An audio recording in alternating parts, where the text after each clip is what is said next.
मिटा दे अपनी हस्ती को अगर कुछ मर्तबा चाहे कि दाना खाक में मिलकर गुले गुलजार होता है।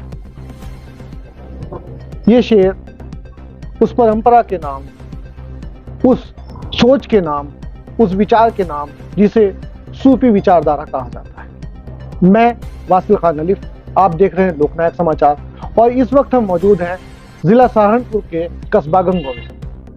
गंगो वैसे तो सिर्फ गंगो के नाम से जाना जाता है, लेकिन जो लोग इस कस्बे से जुड़ाव रखते हैं, जिन लोगों का इस कस्बे में से मोहब्बत है, वो लोग इसे गंगो नहीं कहते, गंगो शरीफ के नाम से जानते हैं। वो लोग जब इस कस्बे का नाम लेते हैं तो वो कलियर और अजमेर की तरह से, कलियर शरीफ, अजमेर शरीफ की तरह से, देवा शरीफ की तरह से वो गंगो को भी गंगो शरीफ कहकर पुकारते हैं, क्योंकि उनका मानना है कि गंगो वो बस्ती है, वो सूफी संतों की नगरी है।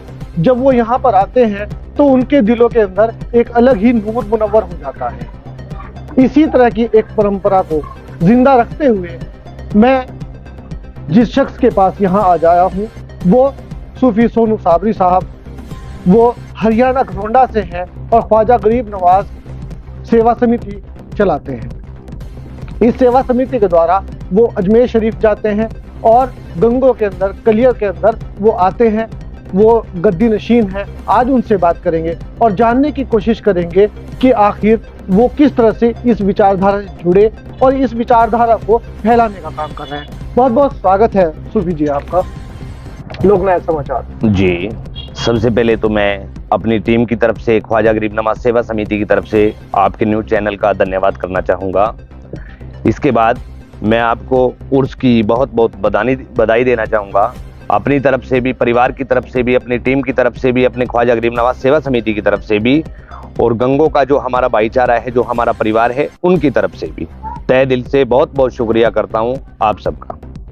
तो भगत जी कहूँ मैं आपको, सूफी जी कहूँ, सोनू राणा जी कहूँ, मैं आपको क्या कहूँ, क्योंकि आपके नाम के अंदर तो सब कुछ समाहित है जी। मैं आपसे पहला सवाल मेरा ये है कि इस विचारधारा से जुड़ने का क्या कारण रहा?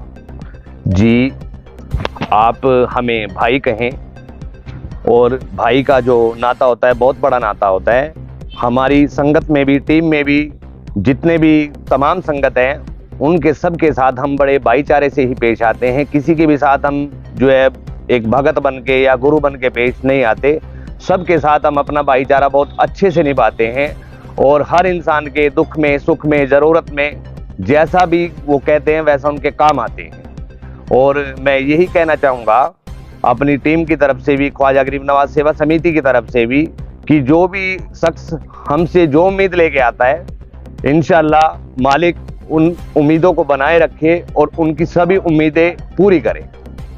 नहीं, मैं एक बार फिर से अपने सवाल पर आता हूँ जी, कि आखिर आप इस विचारधारा से, इतनी सारी विचारधाराएं हैं, इतने सारे पंथ हैं, इतने सारे संप्रदाय हैं जी, सूफी संत, ये जो सूफी विचारधारा है, सूफीज्म की जो विचारधारा है, इससे जुड़ने का क्या कारण रहा आपका?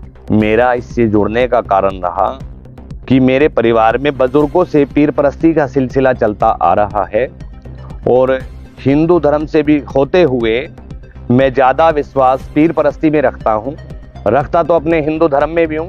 जितना मैं इनको मानता हूँ उतना मैं उनको भी मानता हूँ, पर मेरे जो दिल की धारणा है वो पीर परस्ती से जुड़ी हुई है और जब तक इंशाल्लाह उम्र रहेगी तो पीर परस्ती से ही जुड़ा मैं रहूँगा और ऐसे ही तमाम मैं सबकी सेवा करता रहूँगा।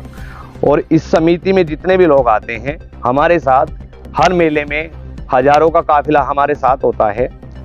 तमाम लोग पीर परस्ती में अपनी दुआएं, मन्नतें लेकर आते हैं और जब उनकी मन्नतें पूरी हो जाती हैं तो मुझे बड़ा सुकून मिलता है, दिल को बड़ी खुशी मिलती है कि जो लोग हमारे साथ गंगो शरीफ में आए हैं, दरगाह शरीफ में आए हैं, उन्होंने जो भी मन्नतें मांगी हैं, दुआएं मांगी हैं, खुदा ने उनकी तमाम जितनी भी मन्नतें हैं उनकी वो सब पूरी की हैं, सब पूरी की हैं। ये कब जुड़ा हुआ और मतलब कितने साल हो गए जुड़ा हुआ? मैं 12 साल की उम्र में हमारे दादाजी ने गद्दी पे बिठाया था। उस समय बचपना था, इतना मैं नहीं जानता था। धीरे धीरे मैं इन सभी दरगाहों में आता जाता रहा आने जाने के बाद मुझे पता चला कि बुजुर्गों का हमारे ऊपर क्या कर्म है, इन बुजुर्गों का जो भी संगत हमारे ऊपर आ रही है उनके ऊपर क्या कर्म है। धीरे धीरे धीरे धीरे ये जो मकाम खड़ा हुआ है वो आज आपके सामने है। अच्छा, ख्वाजा गरीब नवाज सेवा समिति आप चला रहे हैं, इतने सारे सूफी संत हुए हैं हिंदुस्तान में, पूरी दुनिया में सूफीज्म का बोलबाला रहा है, चाहे वो रूमी रहे हों या फिर और बहुत सारे सूफी रहे हैं। तो ख्वाजा गरीब नवाज यानी कि ख्वाजा मोइनुद्दीन चिश्ती साहब से ही जुड़ने का क्या कारण रहा? ख्वाजा गरीब नवाज से जुड़ने का हमारा ये कारण रहा, ख्वाजा गरीब नवाज को मानते तो बचपन से ही हैं, पर ख्वाजा गरीब नवाज ने जो भी नवाज पढ़ी वो हमेशा गरीबों के लिए पढ़ी, हमेशा गरीबों के मसीहा रहे, गरीबों का साथ दिया हर चीज में। और उनकी ये चीजें देखते हुए ख्वाजा मोइनुद्दीन चिश्ती की उनसे दिल से तो मोहब्बत है ही है। और जब हमारी वो तमाम मन्नतें पूरी करते हैं, हमारी संगत की पूरी करते हैं, तो संगत को भी खुशी मिलती है, साथ में हमें भी मिलती है, परिवार को भी मिलती है। ख्वाजा गरीब नवाज से जो हमारी मोहब्बत है वो हमेशा जब तक हम रहेंगे ज़मीन पर तब तक वो हमारी मोहब्बत ऐसे ही रहेगी। और इसी के चलते हुए हमने ख्वाजा गरीब नवाज के नाम से अपनी घरौंडा डिस्ट्रिक्ट करनाल के अंदर ख्वाजा गरीब नवाज सेवा समिति के नाम से अपना एक मंच बनाया, जिस मंच की हम सेवाएं साल में सभी दरगाहों में देते रहते हैं। जहाँ पे भी उर्स होता है, अजमेर शरीफ के अंदर, कलियर शरीफ के अंदर, पानीपत बोली शाह कलंदर के अंदर, जहाँ भी होता है हम वहाँ ख्वाजा गरीब नवाज के नाम से लंगर लगाते हैं। तो इससे कितने लोगों को फायदा पहुंचता है? ये जो आप समिति चला रहे हैं इसके द्वारा कौन कौन से और काम कराते हैं आप? ख्वाजा गरीब नवाज सेवा समिति के साथ साथ कोई भी गरीब परिवार है और उसको हमारी किसी भी मदद की जरूरत है, जितनी हमारे से बनती है, हमारी समिति से बनती है, टीम से बनती है, उतनी हम उनकी मदद करते हैं। चाहे वो मदद कपड़े की है, चाहे वो मदद खाने की है, चाहे वो मदद शादी निकाह की है, चाहे वो घर मकान की है। जब से ख्वाजा गरीब नवाज सेवा समिति हमने बनाई है तब से हम सैकड़ों इस तरह की मदद कर चुके हैं। अच्छा, आप गंगों में आते हैं, हर साल आते हैं गंगों के अंदर, तो गंगों में आने के बाद आपको कैसा लगता है? गंगों में आने के बाद मैं बयान नहीं कर सकता आपको कि क्या लगता है। मुझे ये लगता है कि मैं जो है जन्नत में आ गया हूँ। और गंगो एक ऐसी जमीन है, अगर कोई भी शख्स इस चीज को अगर समझ जाएगा तो उसको खुदा को, मालिक को, भगवान को ढूंढने की जरूरत नहीं पड़ेगी। गंगों के अंदर 33 करोड़ देवी देवता का वास है।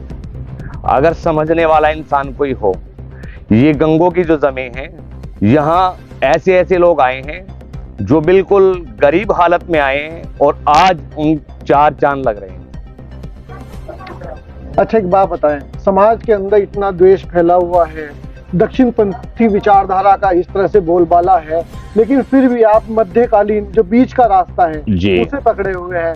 ना आप हिंदुइज्म पर हैं, ना मुस्लिम पे हैं, आपने बीच का रास्ता चुना, सूफी संतों का विचारधारा चुनी। क्या इसमें कुछ चुनौतियां भी आती हैं? जी, आज तक हमारे सामने कोई ऐसी चुनौतियां नहीं आई, ना ही संगत की तरफ से, ना ही समाज की तरफ से, क्योंकि हमारा जो हिंदू मुस्लिम का भाईचारा है वो बहुत ही अच्छा प्यार से ताल्लुक रखने वाला भाईचारा है। आज तक लगभग जब से हमने समिति बनाई है, गद्दी पे बैठे हैं, तब तक ऐसी हमारे पास कोई भी कारण नहीं बना कि किसी ने भी हमारे सामने हिंदू या मुस्लिम का कोई भी जिक्र किया हो या कोई भी किसी तरह की बात रखी हो कि आप पीर परस्ती से क्यों जुड़े हुए हैं, एक हिंदू होते हुए आप पीर परस्ती को क्यों मानते हैं, इन पीरों में आप क्यों रहते हैं। कभी भी किसी ने हमें से किसी भी तरह का कोई इस तरह का सवाल नहीं किया। अच्छा, मुस्लिमों के बारे में कट्टरपंथी होने की विचारधारा है कि भाई ये कट्टरपंथी लोग होते हैं, ये इनकी विचारधारा अलग होती है। आप कैसा अनुभव करते हैं, क्योंकि आप बचपन से मुस्लिमों के बीच आते रहे हैं, मुस्लिमों के साथ रहते हैं, तो कैसा लगता है आपको? जी, मैं अपने खुद से आपको बताता हूँ, अपने दिल की बात बयां करता हूँ आपसे कि मुसलमान समाज चाहे कुछ भी बोल रहा है, राजनीति कुछ भी बोल रही है, पर मैं ये कहना चाहूँगा अपने दिल से कि मुसलमान जैसा साथ देने वाला इंसान, सच बोलने वाला इंसान, कंधे से कंधा मिलाकर खड़े होने वाला इंसान किसी और कौम में नहीं हो सकता। जो मेरे सामने है, होता तो 36 बिरादरी में है, पर जो मैंने इस कौम की देखी है, अपने साथ भी, अपनी तमाम ज़रूरतों के साथ भी, सब मुझे कंधे से कंधा मिलाकर साथ दिया है, कभी भी किसी तरह का कोई दुर्वेश मेरे से नहीं किया है। अच्छा, आप यहाँ पर आते हैं, आपके साथ किन किन धर्मों के लोग, किन जातियों के, मतलब कौन लोग आपसे जुड़े हुए हैं? जी, हमारे साथ हिंदू जुड़े हुए हैं, मुस्लिम जुड़े हुए हैं, सिख जुड़े हुए हैं, 10% ईसाई भी जुड़े हुए हैं जो गद्दी से ताल्लुक़ रखते हैं, ख्वाजा गरीब नवाज से भी ताल्लुक़ रखते हैं, हमसे भी ताल्लुक़ रखते हैं। यानी हर धर्म का, हर कौम का, हर बिरादरी का लोग इस गद्दी से जुड़ा हुआ है।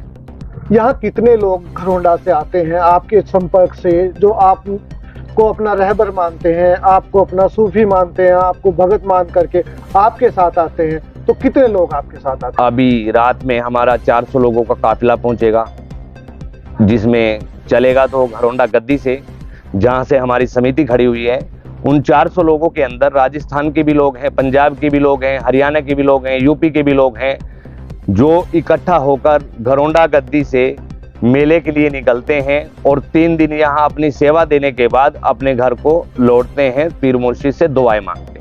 यहाँ आने का क्या मकसद रहता है उनका? लोग इतने, आज किसी के पास वक्त नहीं है, अपने भाई के वास्ते वक्त नहीं है, परिवार के लिए वक्त नहीं है, लेकिन फिर वो अपने इतने बिजी शेड्यूल से टाइम निकालते हैं, कई कई दिन का टाइम निकालते हैं और अपने सब काम पेंडिंग छोड़कर वो यहाँ पर आते हैं। क्या मकसद रहता है उनका? मोहब्बत का जो मामला है वो इतना बड़ा मामला है उन लोगों का कि जो भी ख्वाजा गरीब नवाज गद्दी से एक बार जुड़ गया, महमूद साहब के सिलसिले से एक बार जुड़ गया, वो कभी भी पीछे मुड़ के नहीं देखता। जब तक ये गद्दी चलेगी, जब तक ये सिलसिला चलेगा, तब तक वो इस गद्दी पे ऐसे ही अपनी सेवा देता रहेगा। ये मैं लगभग जब से मैंने अपना होश संभाला है तब से देखता आ रहा हूँ। हमारे साथ ऐसे लोग हैं जो 20 साल से जुड़े हैं, जो हमारे दादाजी के टाइम से भी जुड़े हुए हैं, आगे उनकी नई नस्लें हमारे साथ जुड़ी हुई हैं।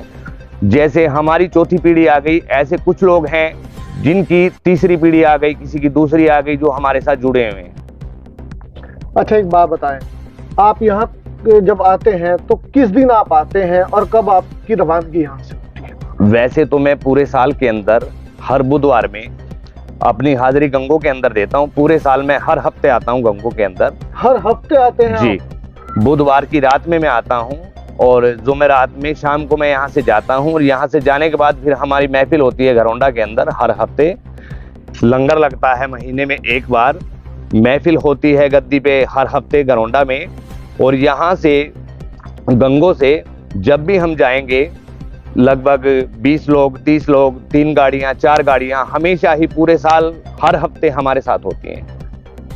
जी, बहुत बहुत धन्यवाद। अच्छा, अब बस मुझे ये बता दीजिए जी, हमारे चैनल के माध्यम से आप हमारे दर्शकों को, आप हमारे समाज को, जो विद्वेष हमारे समाज में फैला हुआ है, उसको अपनी ओर से क्या संदेश, क्या मैसेज देना चाहेंगे? मैं सभी समाज को यही संदेश देना चाहूँगा कि भाईचारा सबसे बड़ी चीज़ है, प्यार मोहब्बत सबसे बड़ी चीज़ है। ये जो राजनीति कुछ लोग करते हैं, हिंदू मुस्लिम की भी करते हैं, पार्टियों की भी करते हैं, छोटे बड़े की भी करते हैं, अमीर गरीब की भी करते हैं।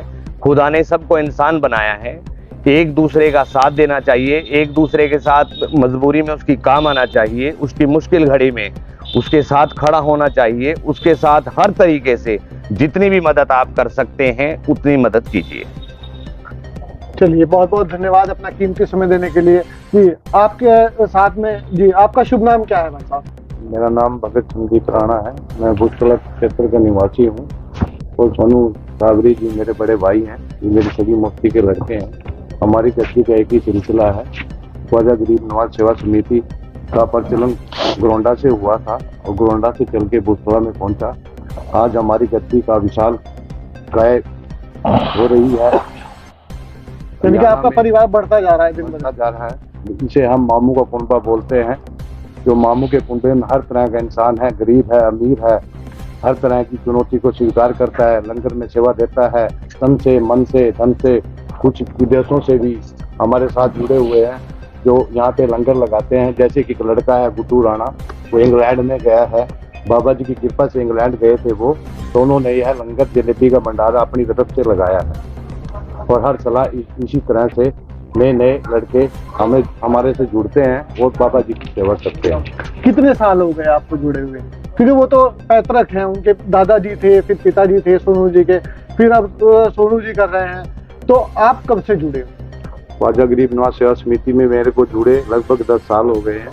ठीक है, उससे पहले भी मैं मामू मौला वक्त से जुड़ा हुआ था और दिल्ली में जॉब करता था। मामू जी की कृपा से मेरे को ये गद्दी मिली है और ये सिलसिला मेरा और सोनू भाई का एक ही है। यूपी में हमारे मामा जी के यहाँ से मामू जी का सिलसिला चला था और सिलसिला आगे बढ़ता ही जा रहा है। तो बहुत बहुत धन्यवाद। तो अभी आपने देखा कि भगत संदीप राणा जी और सूफी सोनू साबरी जी किस तरह से सूफीज्म को बढ़ावा दे रहे हैं, समाज को प्यार का संदेश दे रहे हैं। हम भी अपने चैनल के माध्यम से आप सभी से यही कहना चाहेंगे कि चाहे हम लोगों के धर्म अलग हो सकते हैं, हमारी जाति अलग हो सकती है, हमारी सोच अलग हो सकती है, हमारा रंग अलग हो सकता है, लेकिन हम लोगों के अंदर अगर इंसानियत नहीं है, हम लोगों के अंदर अगर प्यार नहीं है, हमारे अंदर मोहब्बत नहीं है, तो हम लोग इंसान नहीं है। हमें चाहिए कि हम प्यार और मोहब्बत से रहें। यही आप सबसे मेरा निवेदन है। बने रहिए हमारे साथ, देखते ही लोकनायक समाचार। जय हिंद, जय भारत।